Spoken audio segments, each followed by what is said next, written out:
All right, how are we doing this week, guys? So we're coming up on summer here pretty soon down in South Texas. It's already starting to get pretty warm, and the redfish are really starting to show up all over the flats. And one of those things they're going to target early in the season is little tiny shrimp kind of moving around in the sand and the potholes and different areas like that. So I want to go ahead and show you a little epoxy shrimp that I've been tying lately that works really good on those schooling reds.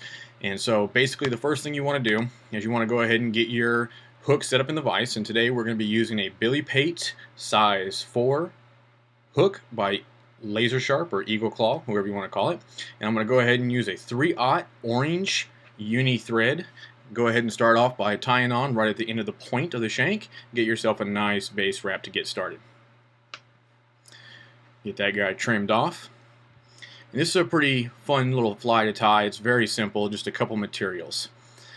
So once I get that base wrap on there, I'm going to go ahead and I'm going to tie on some Star Flash. This is 62 strand fine series, and what this is actually skirts for spinner baits, but I really like it because it's an orange and brown combination, and it's got an orange flake kind of scattered all throughout it, and that's going to kind of go with the whole theme of this fly kind of being that orange color.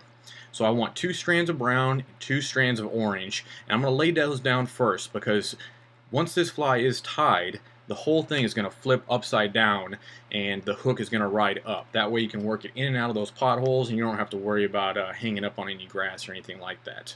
So really take your time to make sure that you get 1 brown strand and 1 orange strand on each side of the hook. That way the appearance is really nice once you got the whole thing tied. So I'll go ahead and make my loose wraps for the back and then go ahead and get my secure wraps by going back. Whenever I do go to trim off any type of silly legs, I like to pull on it just a little bit, then cut it close. That way it folds back nice and neat. Give it a couple more wraps to kind of clean it up there.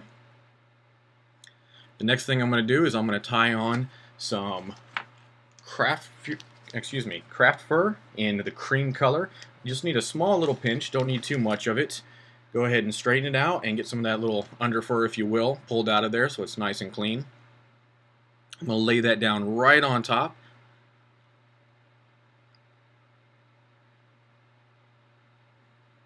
I'm going to go ahead and wrap toward the back. And when you're tying this fly, it actually helps to wrap just a little bit past the curve of the hook there so that it's kind of pointed up because this fly will be flipped over. Go ahead and trim the excess craft fur off.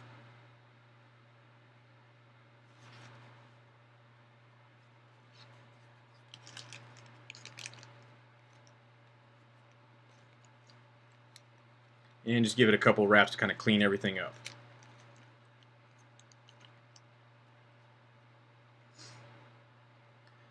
So these are some mono eyes I make. It's basically just a piece of hard mason. I burn the ends, and then I go ahead and paint them black with black nail polish.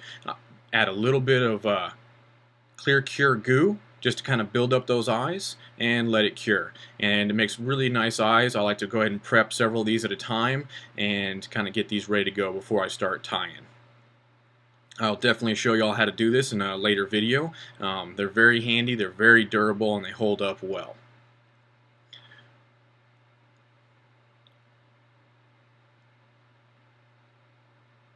So once you get those eyes positioned the way you want them, go ahead and give it a couple loose wraps to kind of get it started.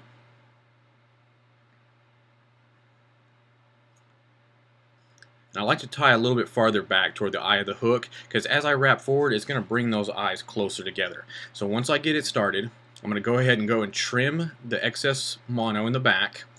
And what this will allow me to do is to kind of spin the eyes a little bit to kind of get them pointing away from one another to kind of mimic that real shrimp. Give it that real look. You don't want these eyes coming together and touching, and you definitely want to make sure that your eyes, whenever you're ready to tie them in, they're nice and dry. You don't want them to hang up with the craft fur or the silly legs that you're tying in.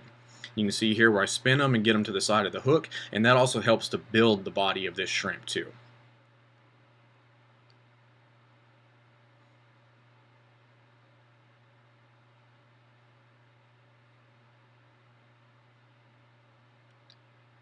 Once you've got them adjusted the way you want, go ahead and give a couple secure wraps and trim off the excess mono as close as you can.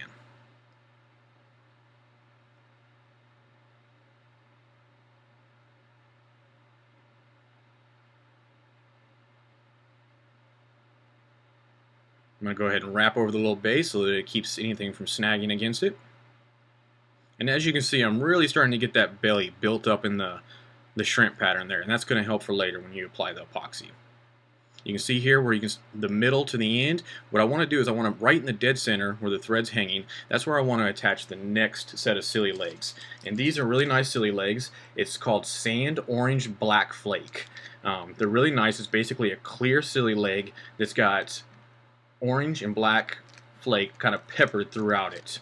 So I'm going to take 4 strands, I'm going to double it over, I'm going to pull them up underneath the bottom of the hook, pull it tight, and then pinch those legs together. And what this is going to do is this is going to kind of mimic the legs of a shrimp kind of coming out of the front.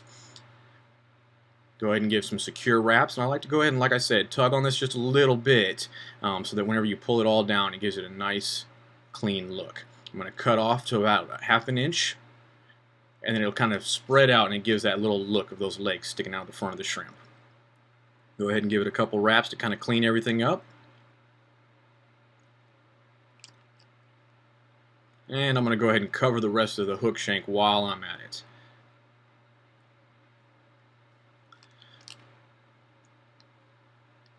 So the first couple of shrimp patterns I did, I noticed they wouldn't roll over. The hook wouldn't ride up.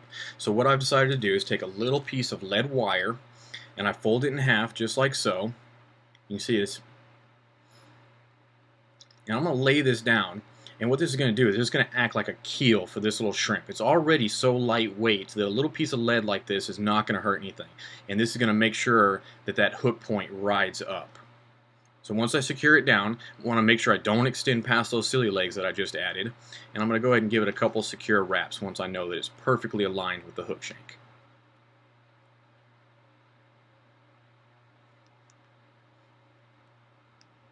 Really take your time on this step and make sure every little bit of that lead is covered up.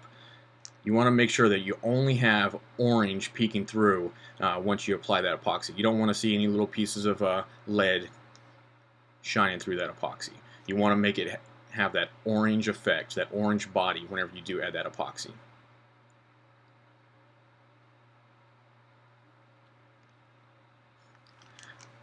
So on most shrimp patterns, whenever I tie them, I do tie them backwards on the hook because all shrimp, whenever they're evading their predators, they are going to swim backwards in this kind of quick popping motion. And so with this lead belly, it's going to fall quickly like a shrimp normally would, and then as you give it a quick tug, it's going to pull toward the surface in that backwards fleeing motion. I'm going to go ahead and clean it up, make sure all that lead's hidden.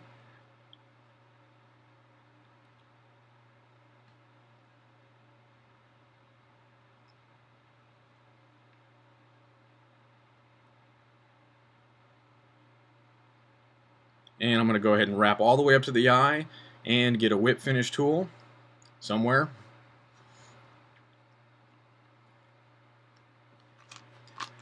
And I'm going to add a couple whip finishes to kind of finish this fly off.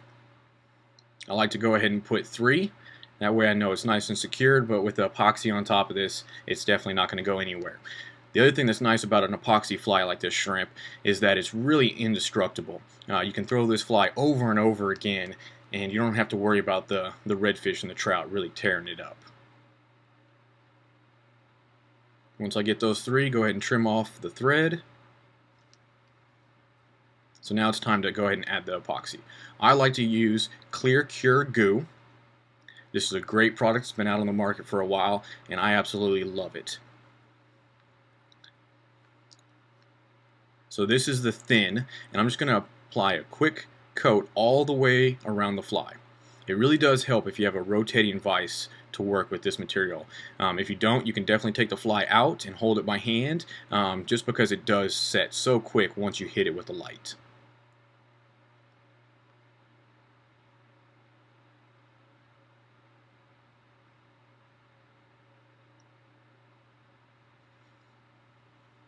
So once I get it all the way on there, I'm going to go ahead and roll the fly around for a little while. Make sure I get a nice even coat all the way around.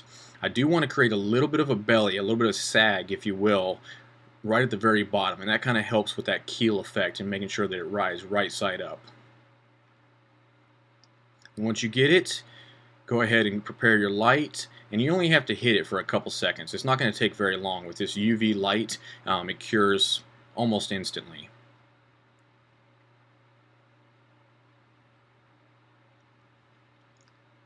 This is not like your two-part epoxy where you have to mix it and wait. You have to make a whole bunch of flies at once. This one, it happens almost instantly. So now that it's cured, I see a couple little spots I want to go back and add right up against the bottom of those silly legs. And I'm going to go ahead and get the body built up so that it's got that nice even look to it. Kind of let that epoxy roll around. That's the other thing that's really nice about it. Not like your two-part epoxy that immediately starts to set. You have kind of an unlimited time until you hit it with that UV light to work with this epoxy, making sure that you get the right shape, the right look that you're after.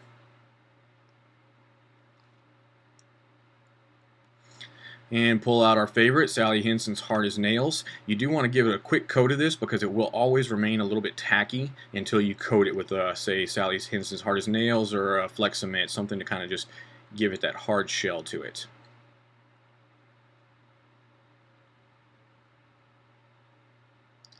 Just give it that quick coating. I get all the way up against the material there. You want to make sure that you got a nice gap between the body of the fly and the hook, ensuring that you get a good hook set on that fish.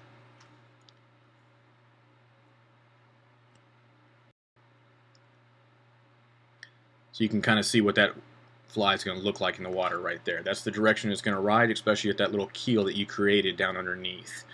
This is a very easy, fun fly to tie, especially with the use of clear cure goo. It makes it really nice. It's a great product out there. I definitely recommend it to anybody out there in the market. You can kind of see there what it's going to look like. It's going to run away from you. It's a great little fly. Works great on the schooling reds, even the trout, when you get in the potholes with the trout. I really appreciate it, guys. Thank you for joining us, and we'll see you next week.